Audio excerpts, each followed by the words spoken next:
मित्रों, जैसा कि हम सभी इस बात को जानते हैं कि विश्व में अब तक सबसे भयंकर और विशाल युद्ध महाभारत का था, जिसमें मरने वालों की संख्या का अनुमान अगर लगाया जाए तो शायद गिनती ही कम पड़ जाए। इस युद्ध में बड़े बड़े देश के राजाओं ने हिस्सा लिया था, जिनके पास लाखों की संख्या में सेनाएं थी। इस बात का अंदाजा आप ऐसे भी लगा सकते हैं कि कौरवों की संख्या 100 थी और पांडवों की संख्या मात्र 5। लेकिन प्रत्येक कौरवों और पांडवों में सेनाओं की एक अलग ही टुकड़ी थी, जिनकी संख्या लाखों में थी। तो आप सोच ही सकते हैं कि किस स्तर पर और कितना भयंकर युद्ध हुआ होगा। महाभारत काल के बहुत सारे योद्धाओं से संबंधित बहुत सारी रोचक कथाएं आपको सुनने के लिए अक्सर मिल ही जाती होंगी, लेकिन इन सब कथाओं के अलावा एक बहुत ही रोचक तथ्य जिसका उल्लेख महाभारत में बड़े ही विस्तार से किया गया है, शायद आप उस रहस्य से परिचित ना हो। वास्तव में महाभारत के जितने भी योद्धाओं के विषय में आप अब तक सुनते आ रहे हैं, चाहे वो कौरव पक्ष के हों या पांडव पक्ष के, ये सभी किसी न किसी देवता, दानव, यक्ष और गंधर्व के अवतार थे। तो आइए आज के इस अंक में हम इसी रोचक जानकारी को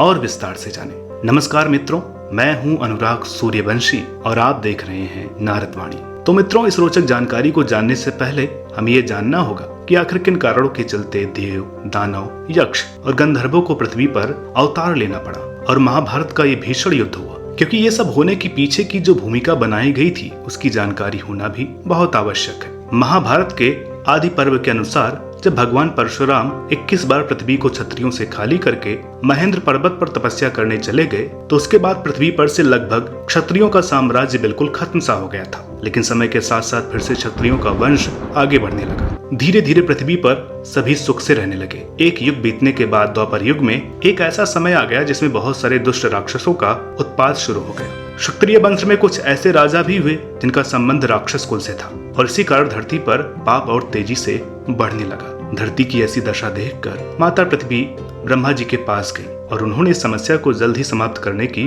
प्रार्थना की। इस पर ब्रह्मा जी बोले कि हे पृथ्वी, तुम बिल्कुल भी चिंता मत करो। धरती पर बहुत ही जल्द भगवान विष्णु श्री कृष्ण के रूप में अवतार लेने वाले हैं। उन्हीं के साथ ही कुछ देवता, दानव, यक्ष और गंधर्व भी अपने अंश से मनुष्य के रूप में अवतार लेंगे, ताकि इन्हीं के जरिए धरती में राज कर रहे दुष्ट राजाओं का भी अंत हो सकेगा। और फिर इस तरह दानव राज विप्रचित्ति को अपने इस जन्म में जरासंध और हिरण्यकश्यपु को शिशुपाल के रूप में शरीर प्राप्त हुआ। विधाता की इच्छा के अनुसार महान दैत्य कालनेमी का अगला जन्म कंस के रूप में हुआ। देवगुरु बृहस्पति ने भारद्वाज मुनि के आश्रम में द्रोणाचार्य के रूप में जन्म लिया, जो आगे चलकर सर्वश्रेष्ठ धनुर्धर तो बने ही, साथ ही साथ पांडवों और कौरवों के भी आचार्य बने। उन्हीं द्रोणाचार्य के पुत्र के रूप में महादेव शिव शंकर ने अपने अंश से अश्वत्थामा के रूप में अवतार लिया। महादेव शिव की आज्ञा से उनके एक गण ने भी कृपाचार्य के रूप में अवतार लिया। महर्षि वशिष्ठ के शाप और इंद्र की आज्ञा के कारण महाराज शांतनु और देवी गंगा के संयोग से 8 वसुओं का जन्म हुआ, जिनमें से 8वें वसु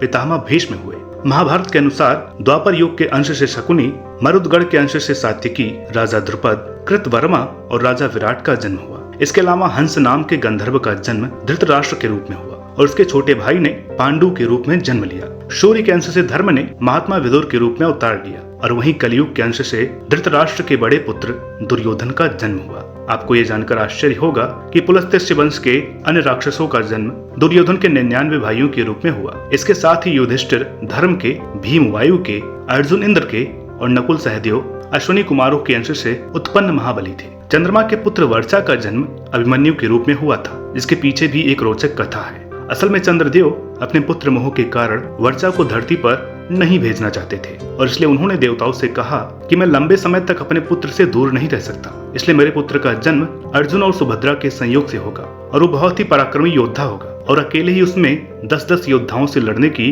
क्षमता होगी। लेकिन जब वो कौरवों के चक्रव्यूह में फंस जाएगा, उसी दिन वो अपनी कम आयु में मृत्यु को प्राप्त हो जाएगा और उसी समय मेरा पुत्र वर्चा चंद्रलोक में वापस आ जाएगा। धृष्टद्युम्न, जो कि राजा द्रुपद का पुत्र था, इसका जन्म अग्निदेव के अंश से हुआ था और द्रुपद की पुत्री द्रौपदी का जन्म इंद्र की पत्नी इंद्राणी के अंश से हुआ था। और जैसा कि आप सभी जानते हैं कि सूर्य देवता ने अपने अंश से कर्ण को जन्म दिया था, जिनकी माता कुंती थी। भगवान विष्णु कृष्ण के रूप में अवतार लेने के साथ साथ शेषनाग ने उनके बड़े भाई बलराम के रूप में अवतार तो लिया ही साथ यादव वंश में बहुत सारी देवताओं ने मनुष्य के रूप में अवतार लेकर दुष्टों का नाश करने में श्री कृष्ण की सहायता की वहीं दूसरी ओर माता लक्ष्मी ने राजा भीष्मक की पुत्री रुक्मणी के रूप में पृथ्वी पर अवतार धारण किया। श्री कृष्ण की 16,000 स्त्रियों के बारे में तो आपने सुना ही होगा। वो सभी देवराज इंद्र की अप्सराओं के अंश से उत्पन्न हुई थी। इनके अलावा देवकन्या सिद्धि और धृति ने कुंती और माद्री के रूप में जन्म लिया, जो कि आगे चलकर पांडवों की माता हुई, और कौरवों की माता गांधारी देवकन्या मति के अंश से उत्पन्न हुई थी। इस तरह लगभग सभी देवों,